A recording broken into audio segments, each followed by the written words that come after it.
भवानी शंकरो वंदे श्रद्धा विश्वास रूपिणौ याभ्यां विना न पश्यन्ति सिद्धः स्वान्तः स्थमीश्वरम। हर हर महादेव।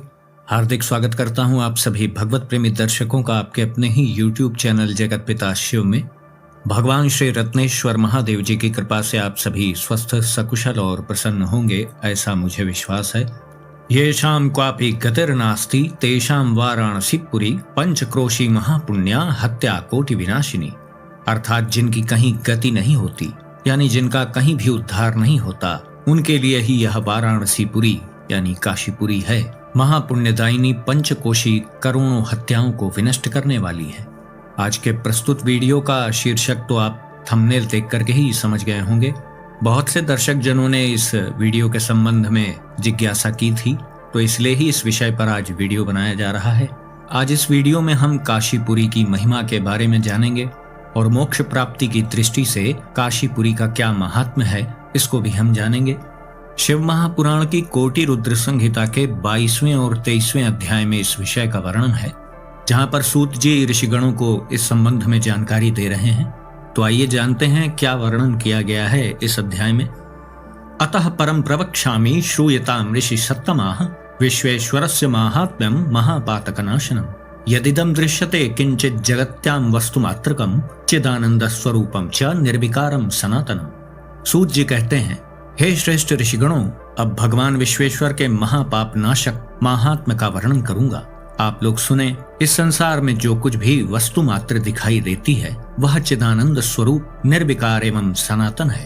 अपने कैवल्य यानी अद्वैत भाव में ही रमने वाले उस अद्वितीय परमेश्वर को दूसरा रूप वाला होने की इच्छा हुई, यानी कभी उस पर ब्रह्म परमेश्वर ने एक अपना दूसरा रूप बनाने की इच्छा प्रकट की, तो वही सगुण हो गए जो शिव नाम से कहे जाते हैं। यानी यहाँ पर स्पष्ट रूप से यह बताया जा रहा है कि भगवान सदा शिव जी जो इस अखिल सृष्टि के उत्पत्ति करता हैं, तो उनका मूल रूप कैवल्य भाव यानी अद्वैत भाव से ओतप्रोत है। निराकारी ब्रह्म भी उन्हें ही कहते हैं।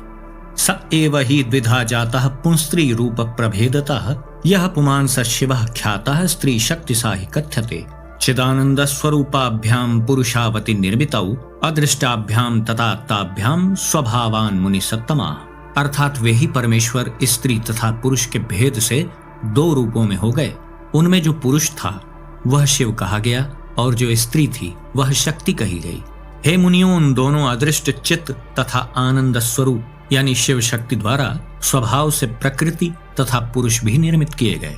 जब इस प्रकृति एवं पुरुष ने अपने जननी एवं जनक को नहीं देखा, तब वे महान संशय में पड़ गए। उस समय निर्गुण परमात्मा से आकाशवाणी उत्पन्न हुई कि तुम दोनों तप करो, उसी से उत्तम सृष्टि होगी। तपसस्तु स्थलम नास्ति कुत्रावाभ्याम प्रबोधुना स्थित्वा तपः प्रकर्तव्यम तब शासनतः शिव। अर्थात फिर वह प्रकृति पुरुष बोले कि हे प्रभु, हे शिव, तप करने के लिए तो कोई स्थान ही नहीं है, फिर हम दोनों आपकी आज्ञा से कहां स्थित होकर के तप करें। तब उन निर्गुण शिव जी ने अंतरिक्ष में स्थित सभी सामग्रियों से समन्वित संपूर्ण तेजों का सारभूत पंचक्रोश यानी 5 कोस परिमाण यानी क्षेत्रफल वाला एक शुभ एवं सुंदर नगर बनाया, और फिर उसके बाद उस नगर को उस पुरुष के समीप भेज दिया जो तप करने के लिए तत्पर थे। तब वहां स्थित होकर उस पुरुष रूप यानी विष्णु जी ने सृष्टि की कामना से उन शिव जी का ध्यान करते हुए बहुत काल पर्यंत तप किया। श्रमेण जलधाराश्च विविधांश्च भमस्तदा ताभिर्व्याप्तम च तच्छून्यम नान्य किंचित दृश्यत। अर्थात तपस्या के श्रम से फिर विष्णु जी के शरीर से अनेक जलधाराएं उत्पन्न हो गईं और उनसे सारा शून्य जो सृष्टि का था वह भर गया। उस समय कुछ भी दिखाई नहीं पड़ रहा था। तब इस आश्चर्य को देखकर विष्णु जी ने अपना सिर हिला दिया। तब विष्णु जी के कान से उनके सामने एक मणि गिर पड़ी। वही मणिकर्णिका नाम से एक महान तीर्थ हो गया। जलौघे प्लाव्यमाना सा पंचक्रोशी यदा भवत निर्गुणेन शिवेनाशु त्रिशूलेन धृता तदा। अर्थात तब वह पंचक्रोशात्मिका नगरी उस जलराशि में डूबने लग गई जहां पर स्थित होकर के विष्णु जी तप कर रहे थे। तब निर्गुण शिव ने उसे शीघ्र ही अपने त्रिशूल पर धारण कर लिया। इसके बाद विष्णु जी ने प्रकृति नामक अपनी स्त्री के साथ वहीं शयन किया। तब शंकर जी की आज्ञा से उनके नाभि कमल से ब्रह्मा जी प्रकट हुए। शिवाज्ञां स समासाद्य सृष्टिं चक्रेद्भुतं तथा चतुर्दशमिता लोका ब्रह्मांडे यत्र निर्मिताः योजनानां च 50 कोटि संख्या प्रमाणतः ब्रह्मांडस्यैव विस्तारो मुनिभिः परिकीर्तितः। अर्थात तब उन्होंने शिव जी की आज्ञा पाकर अद्भुत सृष्टि की रचना की। उन्होंने ब्रह्मांड में 14 लोकों का निर्माण किया। शास्त्रों में इस ब्रह्मांड का विस्तार 50 करोड़ योजन बताया गया है। ब्रह्मांडे कर्मणा बद्धाः प्राणिनो माम कथम पुनः प्राप्स्यन्तीति विचिन्त्य तत् पंचक्रोशी विमोचिता। अर्थात ब्रह्मांड में अपने अपने कर्मों से बंधे हुए प्राणी मुझे किस प्रकार से प्राप्त करेंगे, ऐसा विचार करके भगवान शिव ने उस पंचक्रोशी नगरी को ब्रह्मांड से अलग रखा। इयं च शुभदा लोके कर्मनाश करीमता मोक्ष प्रकाशिका काशी ज्ञानदा मम सुप्रिया। अर्थात यह काशी लोक में कल्याण करने वाली, कर्म बंधन का विनाश करने वाली, मोक्ष तत्व को प्रकाशित करने वाली, ज्ञान प्रदान करने वाली तथा मुझे अत्यंत प्रिय कही गई है। परमात्मा शिव ने अभिमुक्त नामक लिंग को स्वयं स्थापित किया। अभिमुक्त लिंग नाम से यहाँ पर काशीपुरी को ही संबोधित किया जा रहा है। आप सब लोग भ्रमित नहीं होइएगा, अभिमुक्त क्षेत्र काशी का ही एक नाम है।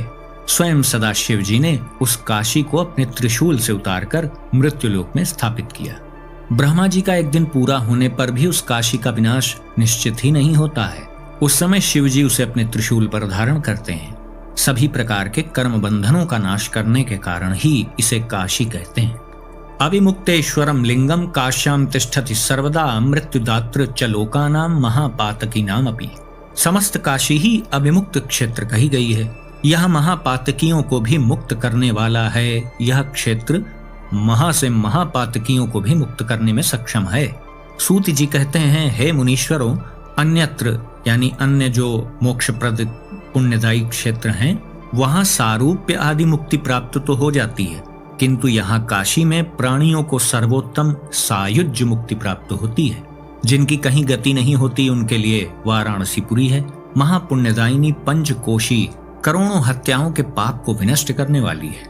सभी देवता लोग भी यहाँ मृत्यु की इच्छा करते हैं, फिर दूसरों की क्या बात कही जाए। शंकर जी को प्रिय यह नगरी सर्वदा भोग एवं मोक्ष को देने वाली है। ब्रह्मा चाश्लाघते चामुं विष्णु सिद्धाश्च योगिनः मुनेयश्च तथैवान्ये त्रिलोकस्था जनाः सदा काश्याश्च महिमानं वै वक्तुं वर्षशतैरपि शक्नोम्यहं न सर्वं हि यथा शक्ति ब्रुवे तथा।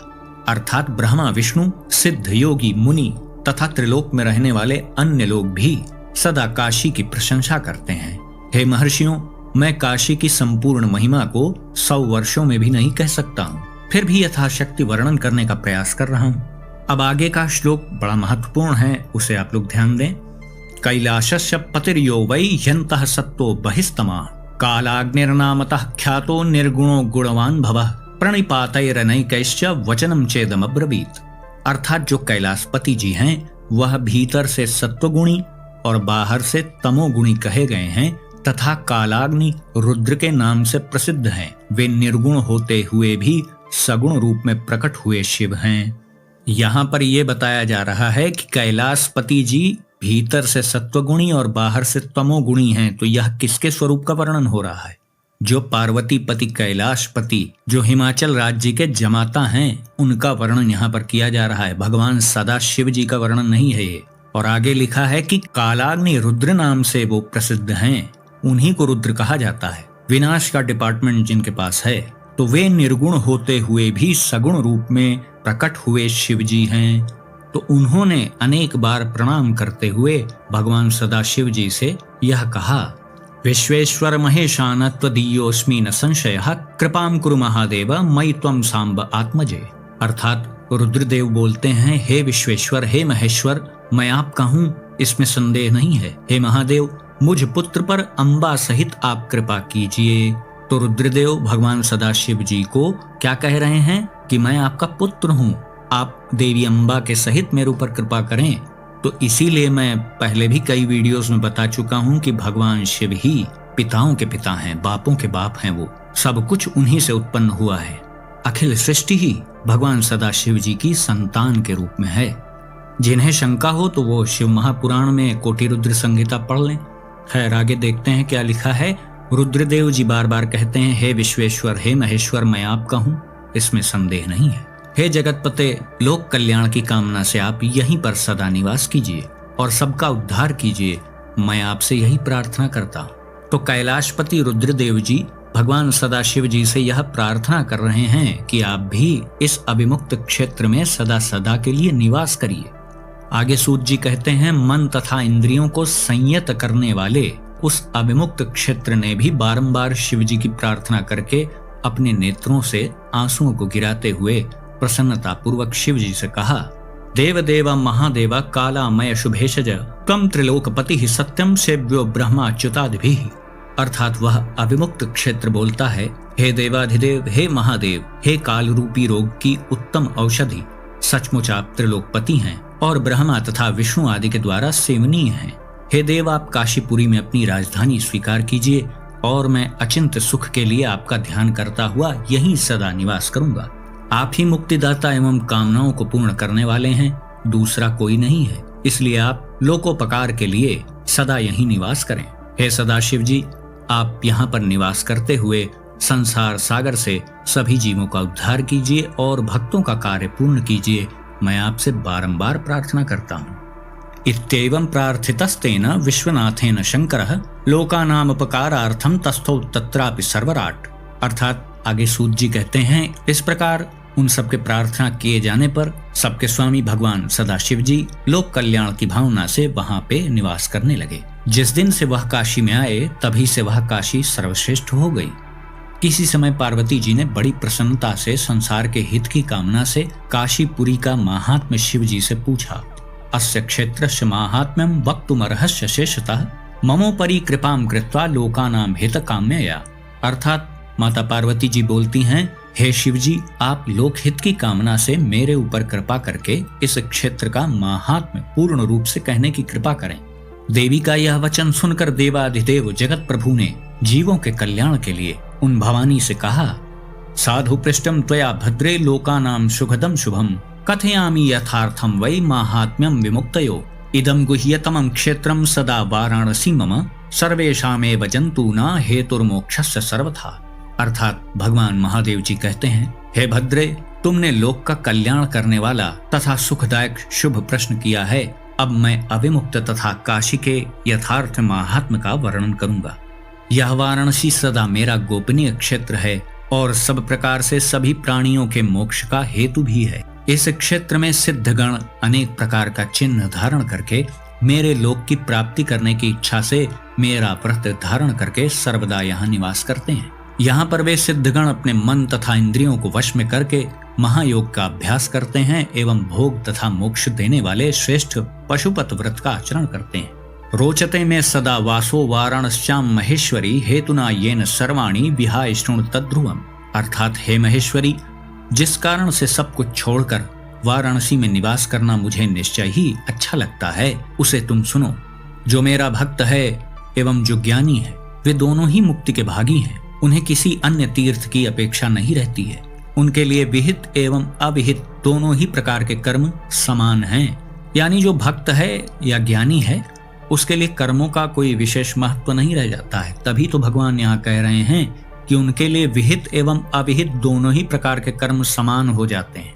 उन दोनों को जीवन मुक्त समझना चाहिए। वे जहाँ कहीं भी मरें, उन्हें शीघ्र ही मुक्ति प्राप्त हो जाती है। मैंने यह सत्य वचन कहा है। हे देवी, हे परम शक्ति स्वरूपिणी, इस सर्वश्रेष्ठ अभिमुक्त नामक तीर्थ में जो विशेषता है उसे तुम ध्यान से सुनो। सर्वे वर्णा आश्रमाश्च बाल यौवन वर्धकाः अस्याम पुर्याम मृताश्चेत स्युर्मुक्ता एवं संशया। अर्थात सभी वर्ण तथा आश्रम के लोग, चाहे वो बालक हों, युवा हों अथवा वृद्ध हों, इस पुरी में मरने पर अवश्य मुक्त हो जाते हैं, इसमें संदेह नहीं है। पवित्र हो, अपवित्र हो, कन्या हो या विवाहिता हो, विधवा हो, वंध्या हो, रजस्वला हो, प्रसूता हो अथवा असंस्कृता यानी कोई असभ्य स्त्री ही क्यों न हो, अर्थात चाहे जैसी कैसी भी स्त्री हो, यदि वह इस क्षेत्र में मर जाए तो मुक्ति प्राप्त कर लेती है, इसमें संशय नहीं है। स्वेदज, अंडज, उद्भिज अथवा जरायुज, ये जितने भी प्रकार के प्राणी हैं, यहाँ मरने पर जैसा मोक्ष प्राप्त कर लेते हैं वैसा अन्यत्र कहीं भी नहीं है। ज्ञानापेक्षा न चात्रैव भक्त्यपेक्षा न वै पुनः कर्मापेक्षा न दिव्यत्र दानापेक्षा न चैव ही। अर्थात हे देवी, यहाँ न ज्ञान की अपेक्षा है, न भक्ति की अपेक्षा है, न सत्कर्म की अपेक्षा है और न दान की ही अपेक्षा है। यहाँ न संस्कार की अपेक्षा है और न ध्यान की ही अपेक्षा कही गई है। यहाँ न नाम की अपेक्षा है, न पूजा पाठ और न उत्तम जाति पाति की ही कोई अपेक्षा की जाती है। जो कोई भी मनुष्य मेरे इस मोक्षदायक क्षेत्र में निवास करता है, वह चाहे जिस किसी प्रकार से मरा हो, निश्चय ही मोक्ष को प्राप्त कर लेता है। ऐसा भगवान सदाशिव जी माता पार्वती जी से कहते हैं। हे प्रिय, यह मेरा दिव्यपुर गुह्य से भी गुह्यतर है, यानी अत्यंत गोपनीय है। हे पार्वती, ब्रह्मा आदि भी इसका महात्म्य नहीं जानते हैं। अतः सभी स्थितियों में मोक्ष प्रदान करने के कारण यह महान क्षेत्र अविमुक्त कहा गया है। हर बंधनों से जो क्षेत्र मुक्त है वही अविमुक्त है। काशी के अलावा अन्य किसी तीर्थ क्षेत्र में यह गुण नहीं है, इसीलिए ही काशी को अविमुक्त क्षेत्र कहा जाता है। अपनी इच्छानुसार भोजन करता हुआ, शयन क्रीड़ा आदि करता हुआ, विविध प्रकार की क्रियाओं को करता हुआ व्यक्ति भी अविमुक्त क्षेत्र में यदि प्राण त्याग कर दे तो वह मोक्ष का अधिकारी हो जाता है। कृत्वा पाप सहस्त्राणि पिशाचत्वं वरम नृणाम न चक्रतु सहस्रत्वं स्वर्गे काशीम पुरीम विना। अर्थात हजारों पाप करके पिशाच हो जाना भी अच्छा है, किंतु काशी को छोड़कर स्वर्ग में हजारों बार इंद्र का पद भी पाना श्रेष्ठ नहीं है। इसलिए मुनिजन पूर्ण प्रयत्न के साथ काशीपुरी का सेवन करते हैं और अव्यक्त रूप वाले सदा शिव जी का ध्यान करते हैं। मनुष्य जिस जिस फल को उद्देश्य करके यहाँ तप करते हैं, उन्हें मैं निश्चित ही वे मनोवांछित फल प्रदान करता हूँ। उसके बाद उन्हें अपनी सायुज्य मुक्ति तथा अभिलेषित स्थान देता हूँ। यहाँ शरीर का त्याग करने वालों को कहीं भी कर्म का बंधन नहीं होता है। देवताओं तथा ऋषियों के सहित ब्रह्मा, विष्णु, सूर्य और अन्य सभी महात्मा तथा दूसरे लोग भी यहाँ मेरी उपासना करते हैं। विषयासक्त चित्तोपि त्यक्त धर्म रुचिर नरः इह क्षेत्रे मृतो यो वै संसारम न पुनर्विशेत। अर्थात विषयासक्त चित्त वाला यानी भोग विलास में डूबा रहने वाला जो व्यक्ति है वो, तथा जिसकी धर्म में बिल्कुल रुचि नहीं है, ऐसा मनुष्य भी यदि इस क्षेत्र में मृत्यु को प्राप्त करता है तो वह पुनः इस संसार में नहीं आता है। फिर ममता से रहित, धैर्यवान, सत्व गुण में स्थित, अहंकार रहित, पुण्यात्मा तथा सर्वारंभ परित्यागी यानी निष्काम कर्म करने वाला जो व्यक्ति है, तो उनका फिर कहना ही क्या, वे सभी तो मुझ में ही लीन रहते हैं। यानी यहाँ पर भगवान यह समझा रहे हैं कि विषयासक्त चित्त वाला और ऐसा व्यक्ति जिसकी धर्म में बिल्कुल रुचि नहीं है, वह भी यहाँ प्राण त्याग कर दे तो उसका कल्याण हो जाता है। तो फिर जो कल्याण की इच्छा से सत्वगुण को धारण करके सत्कर्म करते हुए काशीपुरी में रह रहा है और प्राण त्याग कर देता है, तो फिर उसकी गति क्या होगी, आप स्वयं अनुमान लगा लें। हजारों जन्म लेने के पश्चात योगी पुरुष यहाँ जन्म प्राप्त करता है, वह यहाँ मरने पर परम मोक्ष प्राप्त करता है। हे पार्वती, यहाँ पर मेरे भक्तों ने अनेक लिंग स्थापित किए हैं जो कामनाओं को पूर्ण करने वाले एवं मोक्ष देने वाले हैं।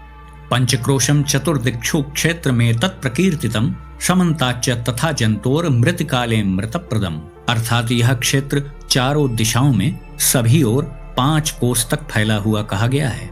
इसमें कहीं भी मर जाने पर प्राणी को अमृतत्व की प्राप्ति होती है। इसे जानकर मनुष्य को अविमुक्त क्षेत्र का विधिवत सेवन करना चाहिए। तो इस प्रकार से आपने देखा कि भगवान शिव ने कैसे काशीपुरी की रचना की, फिर कैसे उसे अपने त्रिशूल से उतारकर इस मृत्युलोक में स्थापित किया और काशीपुरी की क्या महिमा है, कैसे यहाँ पर कोई भी प्राणी सरलता से मुक्ति को प्राप्त कर सकता है। यह भी जानकारी आपको इस वीडियो से अवश्य ही मिल गई होगी। तो आज का वीडियो हम यहीं समाप्त करते हैं। आशा करता हूँ जो भी जानकारी आपको दी गई वो आपको अच्छी लगी होगी। यदि वीडियो आपको पसंद आया तो इसे लाइक करें, अपने मित्रों बंधु बांधवों के साथ शेयर करें। यदि इस चैनल का वीडियो आप पहली बार देख रहे हैं तो कृपया इस चैनल को भी सब्सक्राइब करें और बेल आइकन को भी अवश्य प्रेस कर दीजिएगा।